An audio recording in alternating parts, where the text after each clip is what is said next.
હે ભાભી ઈ એવું કરે છે?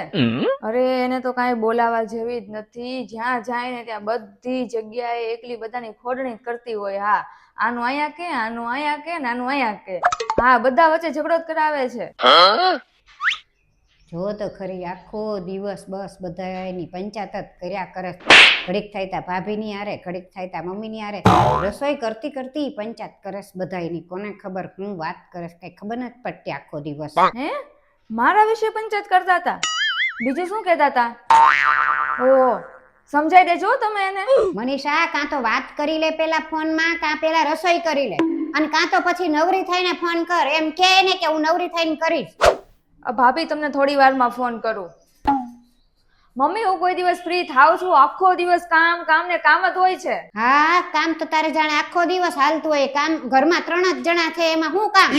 એક રોટલી બનાવવાની, શાક બનાવવાનું, બસ. અને સાંજે 2 રોટલી ને શાક. બીજું તારે કામ શું હોય છે? તે આખો દી તારે કામ હાલે? કામ નથી હોતું એમ? તો જ્યારે હું મારા ઘરે જાઉં છું ત્યારે એટલું બધું કામ ક્યાંથી આવી જાય છે? ત્યારે તો એમ કહો છો કે તું ઘરે વહી જઈશ તો કામ બધું કોણ કરશે? મારાથી તો થાશે નહીં. તો ત્યારે એટલું બધું કામ ક્યાંથી આવી જાય છે? જ્યારે પોતાને કરવાનું આવે ત્યારે કેટલું બધું કામ હોય જાય છે. મારા કરવાનું હોય કામ ત્યારે કઈ કામ જ નથી હોતું. હવે મારી યારે માથાકૂટ કરવાનું બંધ કર અને લાય જમવાનું. નકરી જીભા જોડી કરે. ખાલી એકલી જીભ જ હાલેસ, બીજું કઈ આવડેસ ક્યાં?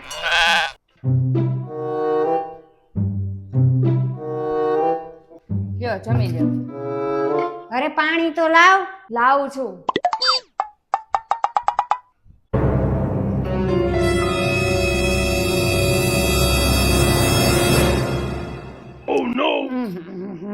મનીષા, આ કેટલું મીઠું નાખ્યું છે શાકમાં? આટલું બધું મીઠું છે ને કે શાક કડવું ઝેર જેવું થઈ ગયું છે.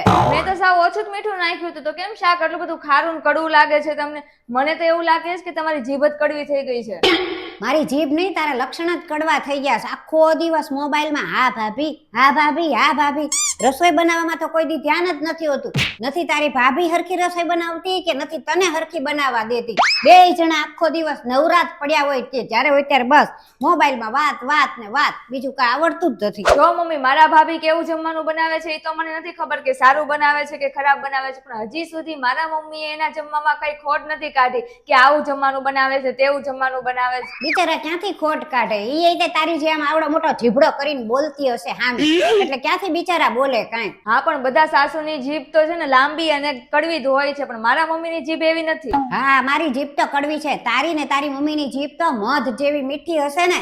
અને આ જો આ ખાવાનું બધું લઈ જા અને બીજું દે હવે સારું બનાવી. અને તને કેટલી વાર કીધું છે કે રસોઈ બનાવતા બનાવતા કોઈ દિવસ ફોનમાં વાત નહીં કરવાની, તોય તે તું માનતી જ નથી. જ્યારે રસોઈ બનાવે ત્યારે બસ આ ફોન પકડો ને વાતું ચાલુ થઈ ગઈ. તો 56 ભોગ લઈ આવું? તમારી જીભને તો ચટપટું ખાવું છે, તો આવું શાકભાજી કેવી રીતના ગળે ઉતરે? જો 56 ભોગ લઈને આવું. ઓહો, કેવી હારી થાય છે 56 ભોગ વાળી. આમાં આખા ઘરમાંથી બધું તો ખાલી કરી નાખ્યું. બધા ડબ્બા ખાલી થઈ ગયા, એટલું તો ખાઈ ગઈ. હું ખાઈ ગઈ? મારા છોકરાનો આખો પગાર તો તું લઈ લેસ. કોઈ દિવસ મને 1 રૂપિયો આપ્યો તે? છોકરાની સેલેરી તમારે જ રાખવી હતી તો કુવારો રાખો તો ને. જો તમને વહુનું ખાવાનું પીવાનું શોપિંગ કરવાનું ન ગમતું હોય તો કુવારો જ રખાય ને. તારો એવો કયો શોખ અધૂરો રહી ગયો કે આ લગ્નના 5 વર્ષ થયા તોય તે તું હજી બધું સંભળાવેસ મને? શોખ અધૂરો પૂરો જ ક્યાં કરવા દીધો છે તમે કાંઈ પણ? અને ક્યાંય તમે જવાનું નક્કી કરીએ તો તમારે તો મોઢું ફૂલી જાય છે. હે, અમારું મોઢું બગડે કે ફૂલી જાય તોય તે તમે તો જાવ છો જ ને. તમે હું નથી જતા? છોકરીને કઈક ફરવા જવાનું તો તમને કેવી મજા આવી જાય છે, તરત જ 50 ફોન ચાલુ થઈ જાય કે કઈ જોતું હોય તો કે જે મારો ડ્રેસ લઈ જા, મારી સાડી લઈ જા, બધું આપી દે. ન હોય તો અહીંથી તમે તારે ખરીદીને લઈ જાય, એવું બધું બોલો છો. વહુ ને દીકરો ફરવા જાય ત્યારે તો તમારું મોઢું ફૂલી જાય છે, ના પાડી દો છો. દીકરીને જમાઈ આઝાદ રહે તો તમને મજા આવે છે ને વહુ ને દીકરો મુઠ્ઠી મારે એવું તમને રાખવું છે. બસ હો બસ. હવે તારી જીભને કંટ્રોલમાં રાખ. મારી જીભ તો લગ્નના 5 વર્ષ પછી બોલે છે તોય તમને નથી ગમતું, અને તમારી છોકરીએ તો લગ્નના 3 દિવસ પછી જ તે રંગ બતાવી દીધો તો. હવે એની વાત મૂકને, તારું જો ને તું. તમારી છોકરી તો રંગ બદલે ઈ તમને ગમે છે. તું મારી ને મારી છોકરીની પંચાયત કરવા ને, તારું કામ કરને જે હોય. તમે કામ જ એવું શું કામ ને કરો છો કે મારે પંચાયત કરવી જ પડે?